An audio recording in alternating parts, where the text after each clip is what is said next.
हाय दोस्तों, कैसे हैं? आशा करते हैं आप लोग अच्छे होंगे। मैं रवि और रवि एग्जाम ऑफिशियल में आप सभी का एक बार फिर स्वागत करते हैं। जैसा कि एक ऐसी ऐसी खबर जो बहुत ही संवेदनशील कह सकते हैं, और इसके पीछे संवेदनशील कहने के पीछे लॉजिक ये है कि क्या जो यूएपीए है, यूएपीए मतलब यूएपीए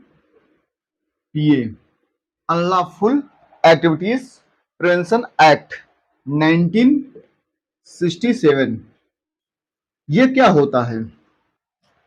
क्या प्रेजेंट टाइम की गवर्नमेंट इसका मिस यूज कर रही है अपने खिलाफ बोलने वाले उन सभी विपक्ष या एक्टिविटीज या जो तमाम ऐसे लोग हैं जो अन्य अन्य जगह पर लगे हुए हैं और सरकार की आलोचना करते हैं, तो क्या सरकार इसका यूज करके उन्हें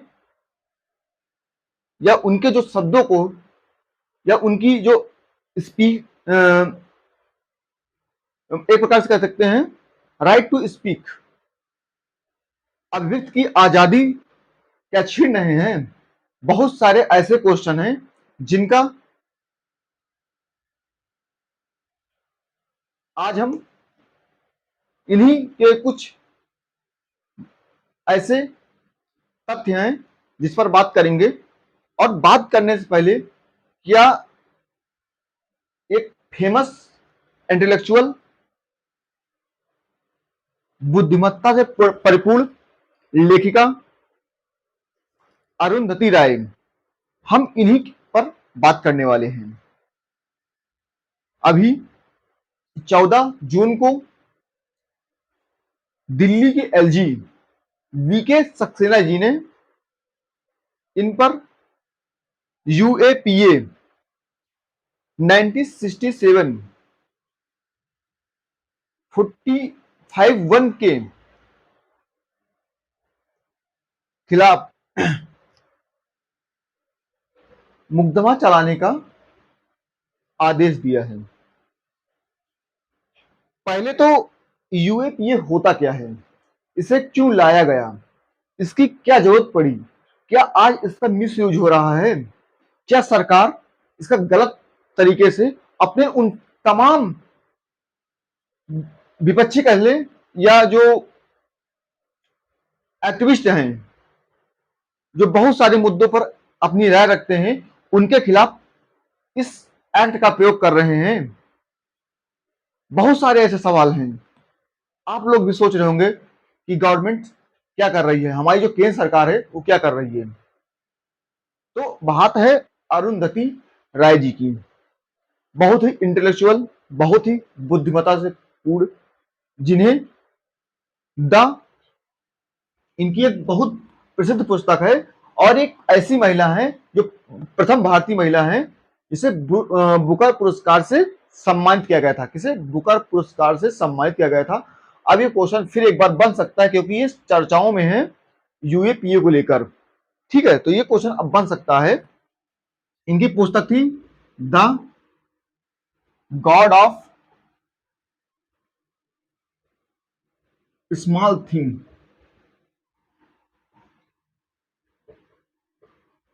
the God of small things, इनकी ये पुस्तक थी।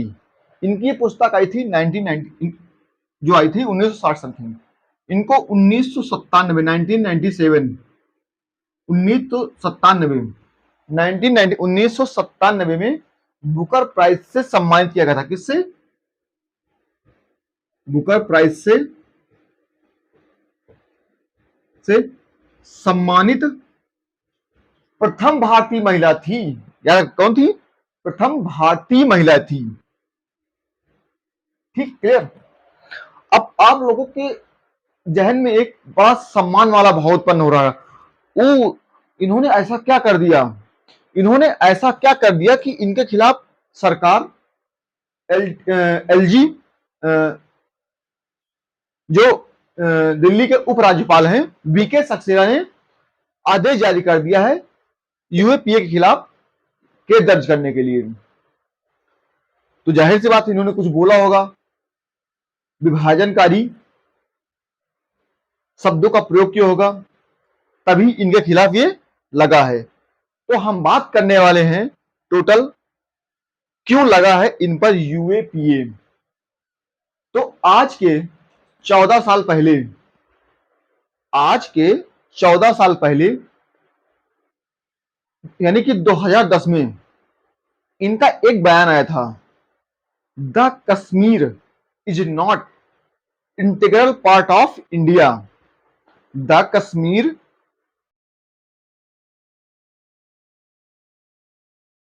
Is not integral part of India, यानी जो अपना कश्मीर है वह भारत का अभिन्न अंग नहीं है। तो क्या यही जड़ है, इसी के बेस पर इन पर यूएपीए लगाया गया है।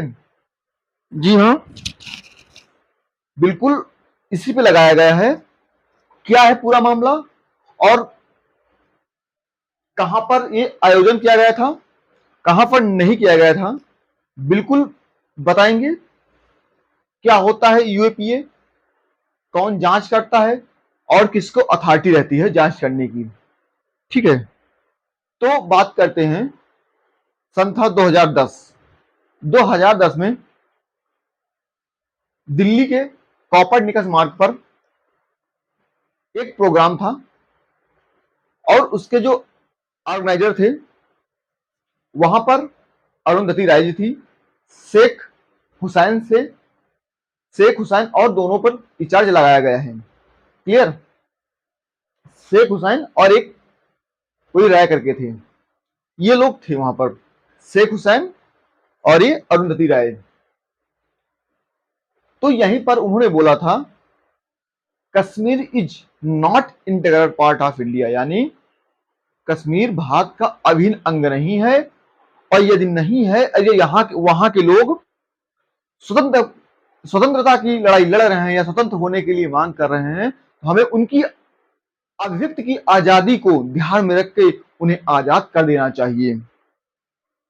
समझ में आ रहा, उन्हें आजाद कर देना चाहिए, उनको भी अपने जीवन जीने का पूरा अधिकार है। तो क्या मैम, इस तरह तो पूरा भारत अगर बात करते हैं 1947 से पहले भारत का वो भारत जो विभिन्न हिस्सों में बटा हुआ था, जो सरदार पटेल और वीपी मेनन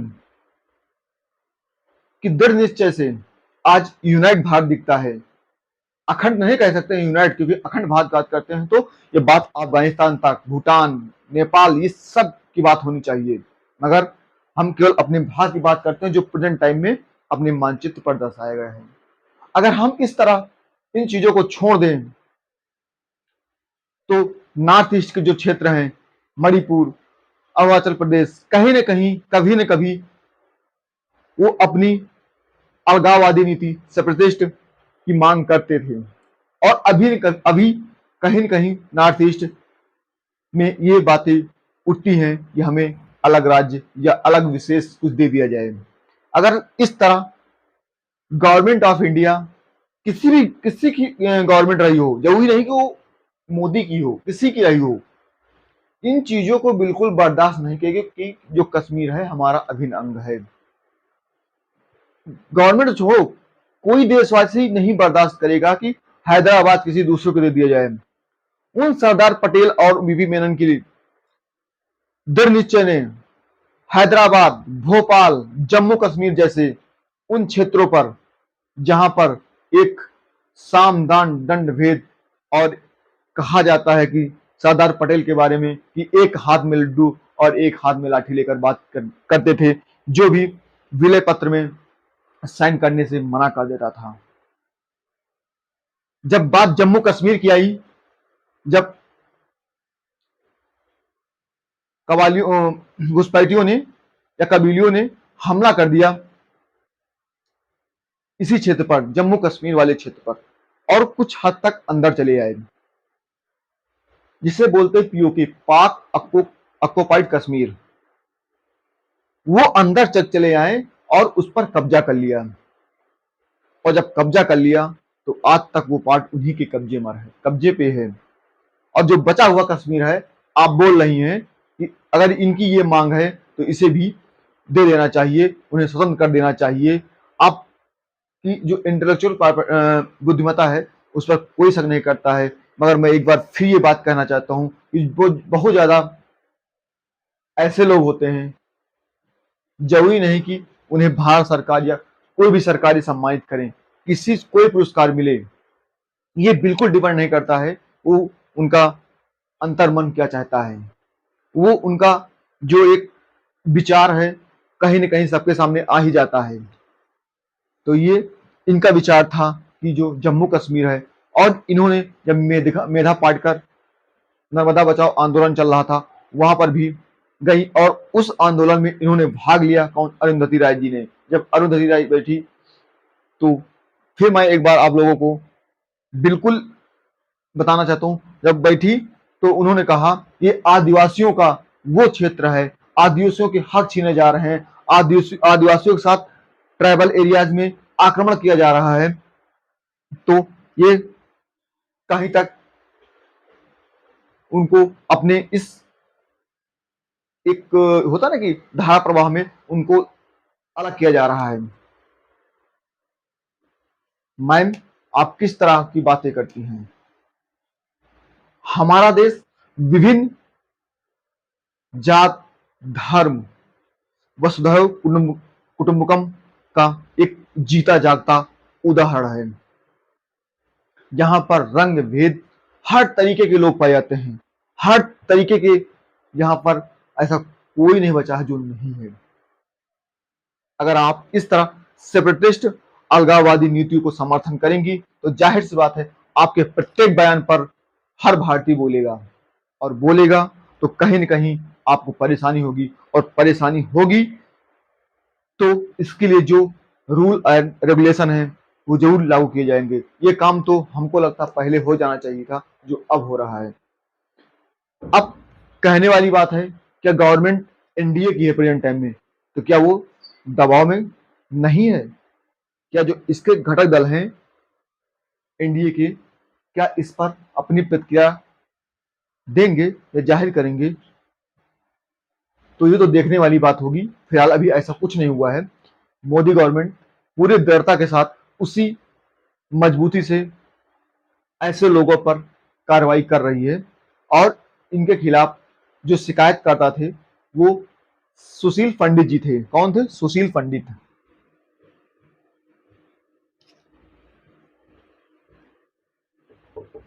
सुशील पंडित ये थे, सुशील पंडित जी। Clear?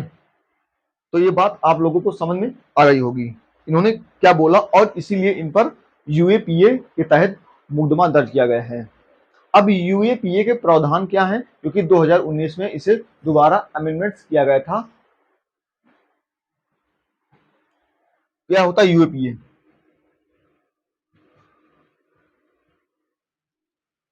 Unlawful activities, unlawful activities prevention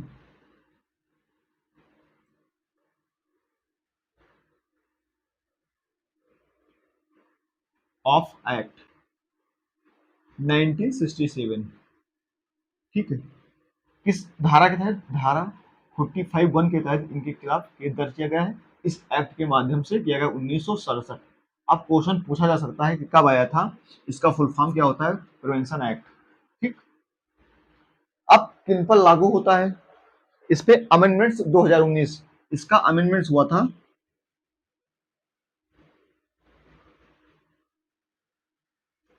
2019 में 19 किया गया, और इसमें कुछ और कठिन प्रावधान किए गए।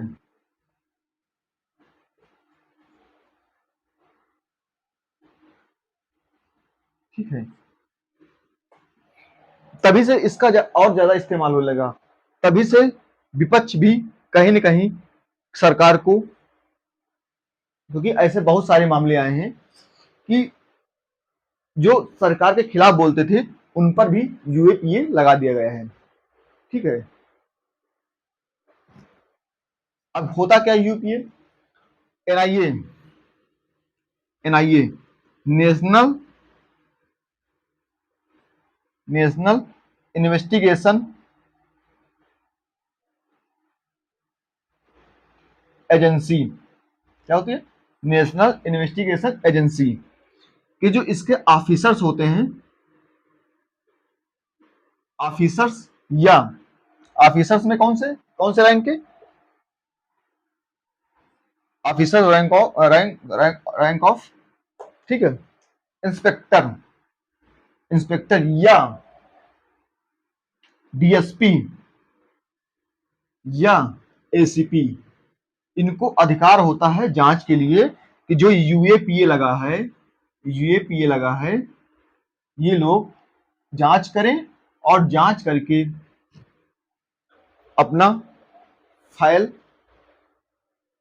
सबमिट करें, क्या जो बोला गया है वो सही है या गलत है। फिर बता दे रहा, जो इनके ऊपर लगा है, अभी एक आरोप है कि ना सिद्ध नहीं हुआ, अब जांच करेंगे डीएसपी लेवल के या एसीपी लेवल के, या जो एनआईए के ऑफिसर्स होते हैं उनके द्वारा इनकी जांचें की जाती हैं। ये क्यों लाया गया, लाए जाने के पीछे मकसद था जो टेररिस्ट एक्टिविटीज होती हैं उनको रोकने के लिए, काफी कारगर होता है, जो टेरर फैलाता है उनके लिए लाया गया था। ठीक है, जो भारत को, क्योंकि अभी इसकी कोई ऐसी परिभाषा नहीं दी गई है, ये बताया गया है कि ये टेरर के खिलाफ जो टेररिस्ट एक्टिविटी में लोग लगे होते हैं, इन्वॉल्व होते हैं, उनके खिलाफ इसके द्वारा कार्रवाई की जाएगी। ठीक है, अब इसका एक महत्वपूर्ण प्रावधान कह सकते हैं या कह सकते हैं कि इसमें गिरफ्तारी के बाद जब इन्हें अरेस्ट किया जाता है तो विदाउट, मतलब बिना जांच, बिना फाइल सबमिट किए हुए जांच होती है, या बिना कुछ किए हुए 6 महीने इनको जेल में रखा जा सकता है।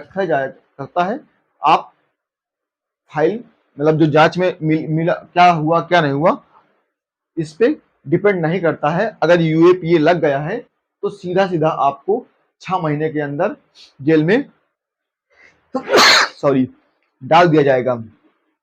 ठीक है, इसका एक प्रावधान है। प्रेजेंट टाइम में विपक्ष बोलता है कि, या देश की जनता भी ऑब्जर्व करती है, कहीं न कहीं ये इसका मिसयूज भी देखने को मिलता है, मगर इसका मतलब नहीं कि ये लॉ समाप्त कर दिया जाए। हर लॉ कुछ सोच समझ के बनाए जाते हैं, इसीलिए इसका जो इम्प्लीमेंटेशन है उसको भी सोच समझ किया जाए। सरकार किस तरह इस लॉ का यूज करती है, क्योंकि सबके सामने रहता है, सब लोग देखते हैं, मगर जो मैम की विचारधारा के लोग होते हैं, अरुंधति राय जैसे विचारधारा के लोग होते हैं, कहीं न कहीं विखंडनकारी होते हैं, अलगाववादी टाइप की इनके भाषण आते हैं, इनको तो नक्सलियों से प्यार होता है, इनके जो फोटो आतंकवादियों के साथ मिले हैं, तो क्या इनके खिलाफ जो कार्रवाई हो रही है सही हो रही है या गलत हो रही है, क्योंकि आप वो महिला हैं जो हिंदुस्तान को गर्व महसूस कराई हैं। आपको बुकर पुरस्कार से सम्मानित किया गया, पूरा हिंदुस्तान गदगद हो गया, मगर आपकी ये भी एक मानसिकता निकल के आती है कि आप right to liberty, right to speak, बोलने के अभिव्यक्ति, तो कब बोलने के अभिव्यक्ति में राइट टू फ्रीडम, इन चीजों का कोई क्राइटेरिया होना चाहिए, तो सबका क्राइटेरिया है। आप भारत के विखंडन की बात नहीं कर सकते हैं, आप इस एक क्षेत्र को अलग करने की बात नहीं कर सकते हैं। अगर आप ऐसा करते हैं तो आप राष्ट्रद्रोह का मुकदमा आपके खिलाफ दायर होगा। और इसी को देखते हुए अरुंधति राय पर 2010 का ये दी गई हुई बाइट, उसी के आधार पर यूएपीए लगाया गया। ठीक है, ये कहां पर प्रोग्राम चल रहा था, तो दिल्ली के कोपरनिकस रोड पर ये प्रोग्राम चल रहा था।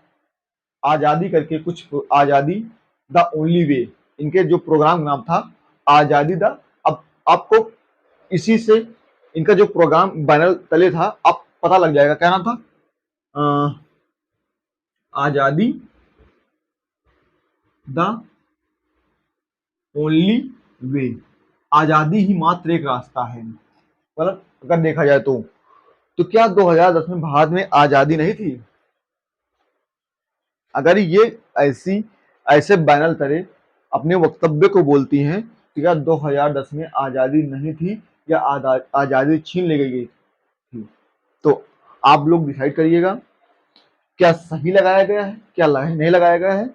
बिल्कुल आप लोग कमेंट के लिए, मेरा कमेंट ओपन है, अपना जो भी मत है आप दीजिएगा, बताइएगा क्या इनके बयान कितने हद तक सही थे या गलत थे या भारत को तोड़ने वाले बयान थे। ये आपकी भी एक जिम्मेदारी है, आप भारत के नागरिक हैं और ऐसे लोग जो ऐसे बयान देते हैं क्या कहीं तक सही है या कहीं तक गलत है, ये आप पे हम छोड़ते हैं। क्योंकि मेरा जो पॉइंट ऑफ व्यू है आप लोग समझ चुके होंगे कि मैंने बोल ही दिया है कि ऐसे लोगों पर तुरंत कार्रवाई होनी चाहिए जो बोले ये भारत का अंग नहीं है, ये भारत का अंग नहीं है। आपको आज़ादी दी गई है, इसका मतलब बिल्कुल नहीं कि आप कुछ भी बोलेंगे, उसका भी अपना क्राइटेरिया है। तो धन्यवाद साथियों, अगर वीडियो पसंद आया हो लाइक करें, सब्सक्राइब करें और अपना प्यार दें। जय हिंद।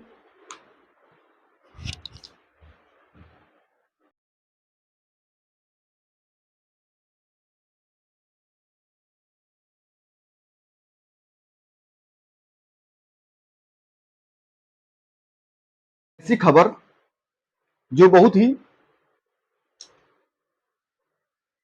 संवेदनशील कह सकते हैं, और इसके पीछे संवेदनशील कहने के पीछे लॉजिक ये है कि क्या जो यूएपीए है, यूएपीए मतलब UAPA unlawful activities prevention act 1967, ये क्या होता है?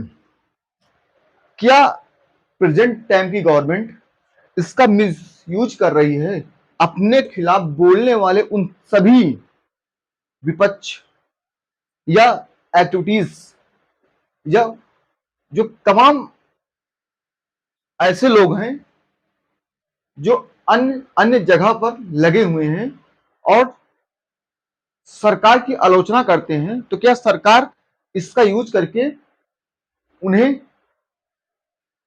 या उनके जो शब्दों को या उनकी जो स्पीक, एक प्रकार से कह सकते हैं राइट टू स्पीक, अभिव्यक्ति की आजादी क्या छीन रहे हैं? बहुत सारे ऐसे क्वेश्चन हैं जिनका आज हम इन्हीं के कुछ ऐसे तथ्य हैं जिस पर बात करेंगे। और बात करने से पहले, क्या एक फेमस इंटेलेक्चुअल बुद्धिमत्ता से परिपूर्ण लेखिका अरुंधति राय, हम इन्हीं पर बात करने वाले हैं। अभी 14 जून को दिल्ली के एलजी वीके सक्सेना जी ने इन पर यूएपीए 1967 45(1) के खिलाफ मुकदमा चलाने का आदेश दिया है। पहले तो यूएपीए होता क्या है, इसे क्यों लाया गया, इसकी क्या जरूरत पड़ी, क्या आज इसका मिसयूज हो रहा है, क्या सरकार इसका गलत तरीके से अपने उन तमाम विपक्षी कह ले या जो एक्टिविस्ट हैं जो बहुत सारे मुद्दों पर अपनी राय रखते हैं, उनके खिलाफ इस एक्ट का प्रयोग कर रहे हैं? बहुत सारे ऐसे सवाल हैं। आप लोग भी सोच रहे होंगे कि गवर्नमेंट क्या कर रही है, हमारी जो केंद्र सरकार है वो क्या कर रही है। तो बात है अरुंधति राय जी की। बहुत ही इंटेलेक्चुअल, बहुत ही बुद्धिमत्ता से पूर्ण, जिन्हें द इनकी एक बहुत प्रसिद्ध पुस्तक है, और एक ऐसी महिला है जो प्रथम भारतीय महिला है जिसे बुकर पुरस्कार से सम्मानित किया गया था। किसे बुकर पुरस्कार से सम्मानित किया गया था। अब ये क्वेश्चन फिर एक बार बन सकता है क्योंकि ये चर्चाओं में है यूएपीए को लेकर। ठीक है, तो ये क्वेश्चन अब बन सकता है। इनकी पुस्तक थी the God of small thing.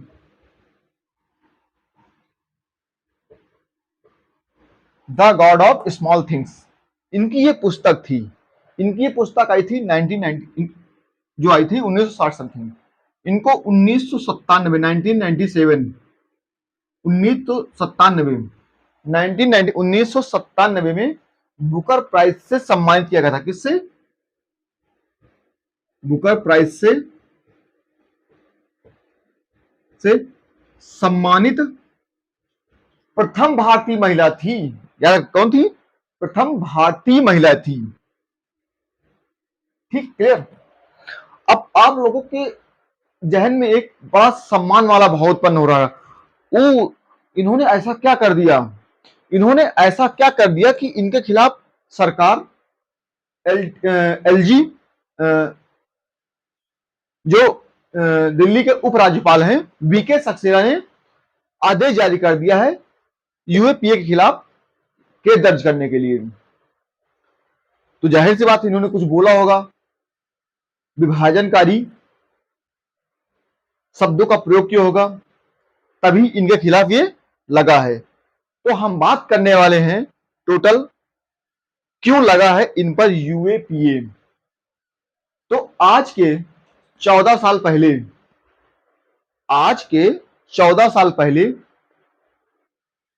यानी कि 2010 में इनका एक बयान आया था, the Kashmir is not integral part of India. The Kashmir is not integral part of India, यानी जो अपना कश्मीर है वह भारत का अभिन्न अंग नहीं है। तो क्या यही जड़ है? इसी के बेस पर इन पर यूएपीए लगाया गया है। जी हाँ, बिल्कुल इसी पे लगाया गया है। क्या है पूरा मामला और कहां पर ये आयोजन किया गया था, कहां पर नहीं किया गया था, बिल्कुल बताएंगे। क्या होता है यूएपीए, कौन जांच करता है और किसको अथॉरिटी रहती है जांच करने की। ठीक है, तो बात करते हैं सन था 2010 में दिल्ली के कॉपरनिकस मार्ग पर एक प्रोग्राम था और उसके जो ऑर्गेनाइजर थे वहां पर अरुंधति राय जी थी, शेख हुसैन और दोनों पर चार्ज लगाया गया है। क्लियर? शेख हुसैन और एक कोई राय करके थे, ये लोग थे वहां पर, शेख हुसैन और ये अरुंधति राय। तो यहीं पर उन्होंने बोला था Kashmir is not integral part of India, यानी कश्मीर भारत का अभिन्न अंग नहीं है, और यदि नहीं है, यदि वहां के लोग स्वतंत्रता की लड़ाई लड़ रहे हैं या स्वतंत्र होने के लिए मांग कर रहे हैं, तो हमें उनकी अभिव्यक्ति की आजादी को ध्यान में रख के उन्हें आजाद कर देना चाहिए। समझ में आ रहा? उन्हें आजाद कर देना चाहिए, उनको भी अपने जीवन जीने का पूरा अधिकार है। तो क्या मैम, इस तरह तो पूरा भारत अगर बात करते हैं 1947 से पहले भारत का वो भारत जो विभिन्न हिस्सों में बटा हुआ था, जो सरदार पटेल और वीपी मेनन की दृढ़ निश्चय से आज यूनाइट भारत दिखता है। अखंड नहीं कह सकते यूनाइट, क्योंकि अखंड भारत बात करते हैं तो ये बात अफगानिस्तान तक, भूटान, नेपाल, ये सब की बात होनी चाहिए, मगर हम केवल अपने भारत की बात करते हैं जो प्रेजेंट टाइम में अपने मानचित्र पर दर्शाया गया है। अगर हम इस तरह इन चीजों को छोड़ दें तो नॉर्थ ईस्ट के जो क्षेत्र हैं, मणिपुर, अरुणाचल प्रदेश, कहीं न कहीं, कभी न कभी वो अपनी अलगाववादी नीति, सेपरेटिस्ट की मांग करते थे। और अभी कहीं न कहीं नॉर्थ ईस्ट में ये बातें उठती हैं कि हमें अलग राज्य या अलग विशेष कुछ दे दिया जाए। अगर इस तरह गवर्नमेंट ऑफ इंडिया किसी की गवर्नमेंट रही हो, जरूरी नहीं कि वो मोदी की हो, किसी की रही हो, इन चीजों को बिल्कुल बर्दाश्त नहीं करेगी कि जो कश्मीर है हमारा अभिन्न अंग है। गवर्नमेंट हो, कोई देशवासी नहीं बर्दाश्त करेगा कि हैदराबाद किसी दूसरे को दे दिया जाए। उन सरदार पटेल और बीबी मेनन की दृढ़ निश्चय ने हैदराबाद, भोपाल, जम्मू कश्मीर जैसे उन क्षेत्रों पर जहां पर एक साम दान दंड भेद, और कहा जाता है कि सरदार पटेल के बारे में कि एक हाथ में लड्डू और एक हाथ में लाठी लेकर करते थे, जो भी विलय पत्र में साइन करने से मना कर देता था। जब बात जम्मू कश्मीर की आई, जब घुसपैठियों ने या कबीलियों ने हमला कर दिया इसी क्षेत्र पर, जम्मू कश्मीर वाले क्षेत्र पर, और कुछ हद तक अंदर चले आए, जिसे बोलते पीओके, पाक ऑक्युपाइड कश्मीर, वो अंदर चले आए और उस पर कब्जा कर लिया। और जब कब्जा कर लिया तो आज तक वो पार्ट उन्हीं के कब्जे पे है। और जो बचा हुआ कश्मीर है, आप बोल रही हैं कि अगर इनकी ये मांग है तो इसे भी दे देना चाहिए, उन्हें स्वतंत्र कर देना चाहिए। आपकी जो इंटेलेक्चुअल बुद्धिमत्ता है उस पर कोई शक नहीं करता है, मगर मैं एक बार फिर ये बात कहना चाहता हूँ कि बहुत ज्यादा ऐसे लोग होते हैं, जरूरी नहीं कि उन्हें भारत सरकार या कोई भी सरकारी सम्मानित करें, कोई पुरस्कार मिले, ये बिल्कुल डिपेंड नहीं करता है वो उनका अंतर्मन क्या चाहता है। वो उनका जो एक विचार है कहीं न कहीं सबके सामने आ ही जाता है। तो ये इनका विचार था कि जो जम्मू कश्मीर है, और इन्होंने जब मेधा पाटकर नर्मदा बचाओ आंदोलन चल रहा था वहां पर भी गई, और उस आंदोलन में इन्होंने भाग लिया। कौन? अरुंधति राय जी ने। जब अरुंधति राय बैठी तो फिर मैं एक बार आप लोगों को बिल्कुल बताना चाहता हूं, जब बैठी तो उन्होंने कहा ये आदिवासियों का वो क्षेत्र है, आदिवासियों के हक छीने जा रहे हैं, आदिवासियों के साथ ट्राइबल एरियाज में आक्रमण किया जा रहा है। तो ये कहीं तक उनको अपने इस एक होता ना कि धारा प्रवाह में उनको अलग किया जा रहा है। मैम, आप किस तरह की बातें करती हैं? हमारा देश विभिन्न जात, धर्म, वसुधैव कुटुंबकम का एक जीता जागता उदाहरण है, जहां पर रंग भेद हर तरीके के लोग पाए जाते हैं, हर तरीके के, यहाँ पर ऐसा कोई नहीं बचा है जो नहीं है। अगर आप इस तरह सेपरेटिस्ट अलगाववादी नीतियों को समर्थन करेंगी तो जाहिर सी बात है आपके प्रत्येक बयान पर हर भारतीय बोलेगा, और बोलेगा तो कहीं न कहीं आपको परेशानी होगी, और परेशानी होगी तो इसके लिए जो रूल एंड रेगुलेशन है वो जरूर लागू किए जाएंगे। ये काम तो हमको लगता पहले हो जाना चाहिए था, जो अब हो रहा है। अब कहने वाली बात है, क्या गवर्नमेंट एनडीए की है प्रेजेंट टाइम में, तो क्या वो दबाव में नहीं है? क्या जो इसके घटक दल हैं एनडीए के, क्या इस पर अपनी प्रतिक्रिया देंगे या जाहिर करेंगे? तो ये तो देखने वाली बात होगी। फिलहाल अभी ऐसा कुछ नहीं हुआ है। मोदी गवर्नमेंट पूरे दृढ़ता के साथ उसी मजबूती से ऐसे लोगों पर कार्रवाई कर रही है, और इनके खिलाफ जो शिकायतकर्ता थे वो सुशील पंडित जी थे। कौन थे? सुशील पंडित।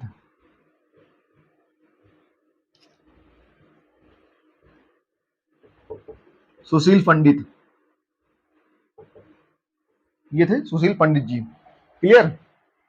तो ये बात आप लोगों को समझ में आ रही होगी इन्होंने क्या बोला, और इसीलिए इन पर यूएपीए के तहत मुकदमा दर्ज किया गया है।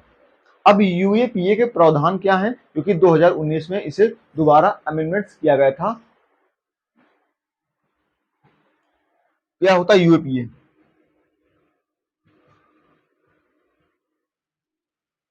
Unlawful activities, unlawful activities prevention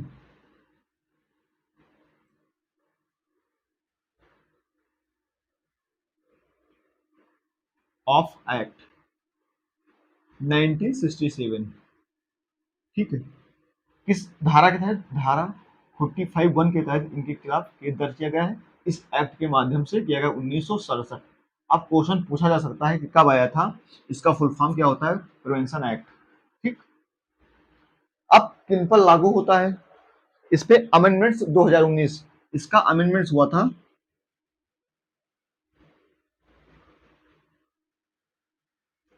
2019 में इसमें 19 किया गया, और इसमें कुछ और कठिन प्रावधान किए गए।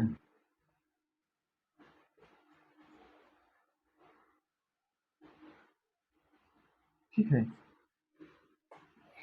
तभी से इसका और ज्यादा इस्तेमाल होने लगा। तभी से विपक्ष भी कहीं न कहीं सरकार को, क्योंकि ऐसे बहुत सारे मामले आए हैं कि जो सरकार के खिलाफ बोलते थे उन पर भी यूएपीए लगा दिया गया है। ठीक है, अब होता क्या UPA? NIA, NIA national national investigation agency, क्या होती है? नेशनल इन्वेस्टिगेशन एजेंसी के जो इसके ऑफिसर्स होते हैं, ऑफिसर्स या ऑफिसर्स में कौन से रैंक के? ऑफिसर रैंक ऑफ, ठीक है, इंस्पेक्टर, इंस्पेक्टर या डीएसपी या एसीपी, इनको अधिकार होता है जांच के लिए कि जो यूएपीए लगा है, यूएपीए लगा है, ये लोग जांच करें और जांच करके अपना फाइल सबमिट करें, क्या जो बोला गया है वो सही है या गलत है। फिर बता दे रहा, जो इनके ऊपर लगा है, अभी एक आरोप है कि ना सिद्ध नहीं हुआ, अब जांच करेंगे डीएसपी लेवल के या एसीपी लेवल के, या जो एनआईए के ऑफिसर्स होते हैं उनके द्वारा इनकी जांचें की जाती हैं। ये क्यों लाया गया? लाए जाने के पीछे मकसद था जो टेररिस्ट एक्टिविटीज होती हैं उनको रोकने के लिए, काफी कारगर होता है। जो टेरर फैलाता है उनके लिए लाया गया था। ठीक है, जो भारत को, क्योंकि अभी इसकी कोई ऐसी परिभाषा नहीं दी गई है, ये बताया गया है कि ये टेरर के खिलाफ जो टेररिस्ट एक्टिविटी में लोग लगे होते हैं, इन्वॉल्व होते हैं, उनके खिलाफ इसके द्वारा कार्रवाई की जाएगी। ठीक है, अब इसका एक महत्वपूर्ण प्रावधान कह सकते हैं या कह सकते हैं कि इसमें गिरफ्तारी के बाद जब इन्हें अरेस्ट किया जाता है तो विदाउट, मतलब बिना जांच, बिना फाइल सबमिट किए हुए जांच होती है, या बिना कुछ किए हुए 6 महीने इनको जेल में रखा जा सकता है। आप फाइल, मतलब जो जांच में मिला क्या हुआ क्या नहीं हुआ, इस पे डिपेंड नहीं करता है। अगर यूएपीए लग गया है तो सीधा सीधा आपको 6 महीने के अंदर जेल में सॉरी डाल दिया जाएगा। ठीक है, इसका एक प्रावधान है। प्रेजेंट टाइम में विपक्ष बोलता है कि, या देश की जनता भी ऑब्जर्व करती है, कहीं न कहीं ये इसका मिसयूज भी देखने को मिलता है, मगर इसका मतलब नहीं कि ये लॉ समाप्त कर दिया जाए। हर लॉ कुछ सोच समझ के बनाए जाते हैं, इसीलिए इसका जो इम्प्लीमेंटेशन है उसको भी सोच समझ किया जाए। सरकार किस तरह इस लॉ का यूज करती है, क्योंकि सबके सामने रहता है, सब लोग देखते हैं। मगर जो मैम की विचारधारा के लोग होते हैं, अरुंधति राय जैसे विचारधारा के लोग होते हैं, कहीं न कहीं विखंडनकारी होते हैं, अलगाववादी टाइप की इनके भाषण आते हैं। इनको तो नक्सलियों से प्यार होता है। इनके जो फोटो आतंकवादियों के साथ मिले हैं, तो क्या इनके खिलाफ जो कार्रवाई हो रही है सही हो रही है या गलत हो रही है? क्योंकि आप वो महिला हैं जो हिंदुस्तान को गर्व महसूस कराई हैं। आपको बुकर पुरस्कार से सम्मानित किया गया, पूरा हिंदुस्तान गदगद हो गया। मगर आपकी ये भी एक मानसिकता निकल के आती है कि आप right to liberty, right to speak, बोलने की अभिव्यक्ति, तो कब बोलने की अभिव्यक्ति में राइट टू फ्रीडम, इन चीजों का कोई क्राइटेरिया होना चाहिए। तो सबका क्राइटेरिया है। आप भारत के विखंडन की बात नहीं कर सकते हैं। आप इस एक क्षेत्र को अलग करने की बात नहीं कर सकते हैं। अगर आप ऐसा करते हैं तो आप राष्ट्रद्रोह का मुकदमा आपके खिलाफ दायर होगा। और इसी को देखते हुए अरुंधति राय पर 2010 का ये दी गई हुई बाइट, उसी के आधार पर यूएपीए लगाया गया। ठीक है, ये कहाँ पर प्रोग्राम चल रहा था? तो दिल्ली के कॉपरनिकस रोड पर ये प्रोग्राम चल रहा था। आजादी करके कुछ, आजादी द ओनली वे, इनके जो प्रोग्राम नाम था आजादी द, अब आपको इसी से इनका जो प्रोग्राम बैनर तले था अब पता लग जाएगा क्या नाम था। आजादी द ओनली वे, आजादी ही मात्र एक रास्ता है। मतलब अगर देखा जाए तो क्या 2010 में भारत में आजादी नहीं थी? अगर ये ऐसे बैनर तले अपने वक्तव्य को बोलती हैं तो क्या 2010 में आजादी नहीं थी या आजादी छीन ली गई थी? तो आप लोग डिसाइड करिएगा, क्या सही लगाया गया है, क्या नहीं लगाया गया है। बिल्कुल आप लोग कमेंट के लिए, मेरा कमेंट ओपन है। अपना जो भी मत है आप दीजिएगा, बताइएगा क्या इनके बयान कितने हद तक सही थे या गलत थे, या भारत को तोड़ने वाले बयान थे। ये आपकी भी एक जिम्मेदारी है। आप भारत के नागरिक हैं और ऐसे लोग जो ऐसे बयान देते हैं, क्या कहीं तक सही है या कहीं तक गलत है, ये आप पे हम छोड़ते हैं। क्योंकि मेरा जो पॉइंट ऑफ व्यू है आप लोग समझ चुके होंगे कि मैंने बोल ही दिया है कि ऐसे लोगों पर तुरंत कार्रवाई होनी चाहिए जो बोलें ये भारत का अंग नहीं है, ये भारत का अंग नहीं है। आपको आज़ादी दी गई है, इसका मतलब बिल्कुल नहीं कि आप कुछ भी बोलेंगे। उसका भी अपना क्राइटेरिया है। तो धन्यवाद साथियों, अगर वीडियो पसंद आया हो तो लाइक करें, सब्सक्राइब करें और अपना प्यार दें। जय हिंद।